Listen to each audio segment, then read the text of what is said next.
அண்ணே அரசியல் வேண்டாம். உங்க ஆக்டிங்கே எங்களுக்கு போதும். தனுஷ ஏன் நெறைய பேருக்கு புடிக்கும்னு கேட்டீங்கன்னா, ஒல்லியா இருக்கவங்களுக்குலாம் ஒரு இன்ஃபீரியாரிட்டி காம்ப்ளெக்ஸ் இருக்கும்.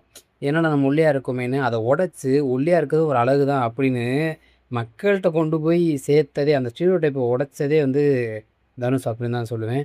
அவரோட ஆக்டிங் அதாவது நான் 3வது படிக்கும்பொழுது காதல் கொண்டேன் படம் பார்த்தேங்க. அப்பைலேருந்து இப்போ வரைக்குமே அவரோட நடிப்புக்கு நான் வந்து ஒரு ரசிகன்.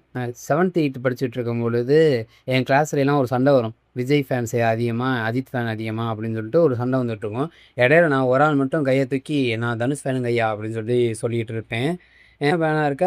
தனுஷ் படம்லாம் அப்படிலாம் ஒரு படமும் ஓடலையேடா" அப்படின்னு சொல்லிட்டு பல பேர் கேட்கும் பொழுது, நான் சொன்ன ஒரே வார்த்தை, "நீ வேணா பாரு, அவர் நடிப்புக்கு அவர் எங்கேயோ போவார்ன்னு." அதே மாரி வேலையில்லா பட்டதாரின்னு ஒரு படம் வந்து 9த்ல வந்துச்சு. அதுக்கப்புறம் ஹாலிவுட் வரைக்கும் போய் பல அவார்டுன்னு வாங்கி, தமிழ் சினிமால தனக்குன்னு ஒரு தனி இடத்த புடிச்சிருக்காரு. தமிழ் சினிமால one of the versatile actor வந்து தனுஷ் அப்படிங்கிறதுல எந்தவித மாற்று கருத்தும் கிடையாது. இப்போ பல விமர்சனங்கள் அவர பத்தி வைக்கப்படுது. குறிப்பா இந்த அரசியல் இந்த மாரி விஷயங்கள பத்தி.